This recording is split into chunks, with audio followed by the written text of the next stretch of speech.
Saudara-saudara kasih di dalam nama Tuhan Yesus Kristus, Assalamualaikum bisa Muhammadiyah. Saudara agak penuh orang-orangnya, bersyukur ada Pak Santo yang datang sudah lama, berapa tidak datang karena memang kondisi sekarang ini. Saudara, untuk mendapatkan perkenan Allah, dedikasi, ketaatan itu perlu dikedepankan. Karena tanpa dedikasi dan ketaatan kita kepada Allah, maka tidaklah mungkin akan berkenan kepada Allah. Karena di dalam ketaatan itu ada kasih. Di dalam ketaatan itu ada kerendah hatian. Di dalam ketaatan itu selalu berpikir positif terhadap Tuhan yang mengerjakannya. Di dalam perumpamaan ini, kita melihat adanya seorang majikan. Sebelum bepergian, dia mempersiapkan lahan. Lahannya ini dipaculi, lahan apa? Lahan anggur. Setelah itu dipagar dan disewakan kepada penggarap untuk dapat menghasilkan sesuatu yang baik ketika musim panen tiba. Tetapi ketika musim panen itu tiba atau musim petik itu ada, si majikan ini pergi untuk menagihnya hasil daripada musim petik yang ada. Tetapi apa? Yang didapat bukan diberi, tetapi penggarap ini menyiksa utusan dari majikan ini. Nah, siapakah yang dimaksud dengan majikan ini? Siapakah yang diutus ini? Dan siapakah penggarap ini? Majikan ini adalah menunjuk kepada Allah itu sendiri. Sedangkan yang diutus ini adalah menunjuk pada para nabi, para rasul. Sedangkan penggarap-penggarap ini adalah manusia atau bangsa Israel. Saudara, di dalam perjalanan manusia, setelah manusia itu jatuh di dalam dosa, Allah tidak pernah berhenti untuk mengingatkan manusia kembali pada pangkuan Allah. Supaya apa? Supaya mereka dapat hidup seperti sebelum mereka jatuh di dalam dosa. Para nabi diutus untuk mengingatkan mereka ke jalan Allah. Tetapi mereka dia diabaikan oleh mereka, bahkan disiksa. Menunjuk pada artian bahwa hidup atau kalbu mereka itu telah tertutup oleh kegelapan. Itu telah tertutup oleh sesuatu yang menyimpang karena telah kena akibat dari kesalahan manusia pertama, yaitu Adam dan Hawa. Tidak berhenti itu saja, diutusnya lagi nabi. Tetapi perlakuannya itu sama terhadap para nabi. Dihina, dianiaya, bahkan dibunuh. Saudara, dari sini kita dapat melihat betapa rusaknya moral manusia setelah terpisah dari Allah. Nah, kita tahu bahwa Allah itu adalah Allah yang terang. Allah itu adalah Allah yang mulia. Allah itu adalah Allah yang hidup. Terpisahnya manusia dan Allah bukan terang yang didapat tetapi gelap. Bukan kebajikan yang didapat tetapi kejahatan. Bukan kemuliaan yang didapat tetapi kesuraman di dalamnya. Setiap langkah manusia itu selalu bertentangan dari Allah. Manusia senantiasa mengumbar nafsunya. Manusia selalu mengumbar keegoisannya. Manusia selalu mengumbar kejahatannya. Manusia selalu berjalan di dalam kegelapan yang jauh dari terang, yaitu Allah. Karena itulah Allah itu mengutus nabinya. Nah, seperti yang dikatakan oleh Nilos bahwa setelah manusia jatuh di dalam dosa, maka manusia itu masuk di dalam posisi post-lapsaria. Artinya apa? Segala lini kehidupan manusia itu telah suram dan bobrok. Baik cara berpikirnya, baik batinnya, baik kehendaknya, baik langkahnya, itu selalu bobrok.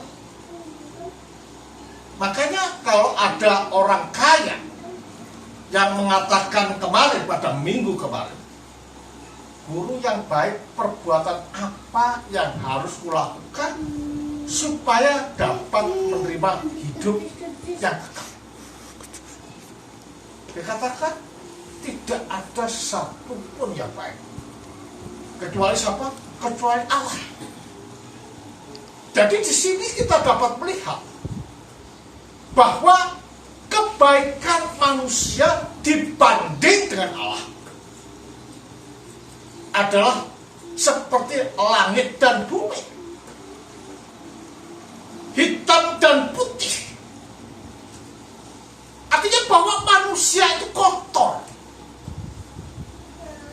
Tetapi kejatuhan manusia ini, keterlepasan manusia dan keterasingan manusia ini tidaklah pernah menggagalkan rencana Allah terhadap manusia. Tidak pernah membatalkan takdir manusia. Manusia jatuh atau tidak, manusia tetaplah diacu untuk masuk menempati apa yang dinamakan dengan rupa, atau dalam bahasa Yunani dikatakan karakter, mencapai sesuatu yang bertindih tepat dengan wajah gambarnya itu. Makanya tujuan daripada manusia dicipta oleh Allah ini adalah menjadi Kristus kecil, atau dikatakan sebagai image of the image, gambar dari gambar. Nah, tujuan daripada gereja yang turun, yang dibentuk pada hari Pentakosta ini adalah sebuah bentuk renovasi apa yang ada ketika penciptaan ini muncul, yaitu menjadi gambar dan rupa Allah. Nah, atas dasar bahwa takdir manusia ini baik dan telah direncanakan oleh Allah, maka Sang Sabda turun. Ya, maka Sang Sabda mengambil keberadaan baru yang sebelumnya tidak ada, yaitu keberadaan sebagai manusia. Ini adalah istilah inkarnasi atau istilah pemutusan Allah terhadap sang membra kepada manusia. Nah, rupanya membra yang telah menjelma menjadi manusia ini tidak disambut oleh manusia. Tetapi di sini diistilahkan bahwa penggarap ini adalah anak majikan. Baiklah kita bunuh agar supaya tanahnya, kebunnya menjadi milik kita. Sang Sabda dibunuh, disalib, ya, mati dan bangkit. Nah, sebagaimana kita ketahui bahwa di dalam Galatia 3 ayat 13 dikatakan terkutuklah orang yang digantung di atas kayu salib. Nah, penyaliban Kristus ini adalah merupakan bentuk dari pemenuhan yang Allah itu katakan. Dengan dipenuhkannya dan melalui wujud disalibkannya dia,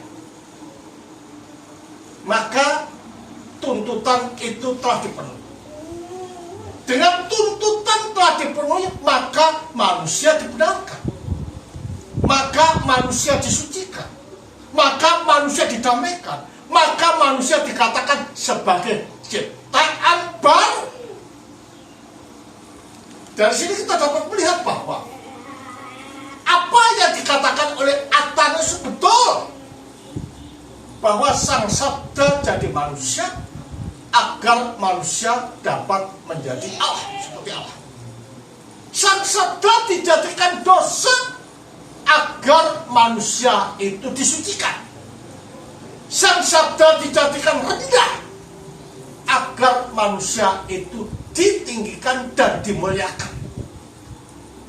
Dari fakta-fakta inilah menunjuk pada artian bahwa kehidupan manusia atau makhluk yang dikatakan sebagai gambar dan rupa Allah ini adalah makhluk yang mulia di mata Allah, yang berbeda dengan makhluk-makhluk lain yang diciptakan oleh Allah. Makanya dikatakan bahwa manusia itu adalah the crown of the world, mahkota dunia. Manusia dikatakan sebagai raja dunia. Manusia sebagai pemantul refleks hidup daripada Sang Sabda. Karena apa? Dia diciptakan menurut pola gambar daripada Allah itu. Dengan demikian jelas bahwa pagi hari ini kita diingatkan bahwa tidak ada yang dapat menyelamatkan kita kecuali Allah, kecuali Sang Tritunggal yang dapat membawa kita kepada kesucian di mana manusia itu telah ditakdirkan dari semua berdasarkan Kristus menjadi makhluk yang tanpa cacat. Karena itu dalam Perjanjian Lama sering dikatakan bahwa kuduslah engkau sebab aku ini kudus. Kata-kata ini untuk menjelaskan bahwa kembalilah ke sana. Karena di sana ada kebenaran, di sana ada kesucian, di sana ada pengharapan. Without Christ, we are nothing. Tanpa Kristus kita tidak ada apa-apanya. Makanya Kristus datang dan digambarkan dengan para pengerjat yang membunuh, yang menyiksa para hamba, para nabi, para rasul, dan akhirnya adalah siapa? Yesus Kristus. Ini adalah merupakan bentuk cinta kasih Allah kepada manusia supaya kembali kepada Allah, kembali pada pangkuannya, supaya kita ini dapat hidup bersama-sama Kristus. Karena di sanalah kesucian kita. Karena di sanalah harapan kita. Dengan demikian prinsip yang dapat kita ambil pada saat ini adalah jangan seperti penggarap-penggarap yang membutakan hatinya, yang mentulikan telinganya dan tidak mau mendengar mengenai kebenaran itu. Tapi jadilah orang Kristen yang baik, yang mendengarkan suara Allah. Karena dengan mendengarkan suara Allah di dalam hidup kita ini, maka kita dilayakkan, maka kita diterangi, dan maka kita dibenarkan. Sehingga kita ini bisa, mampu, dan siap menyambut Kristus ketika Dia datang kedua kali. Kemuliaan bagi Sang Bapa, Sang Putra, serta Sang Roh Kudus. Amin.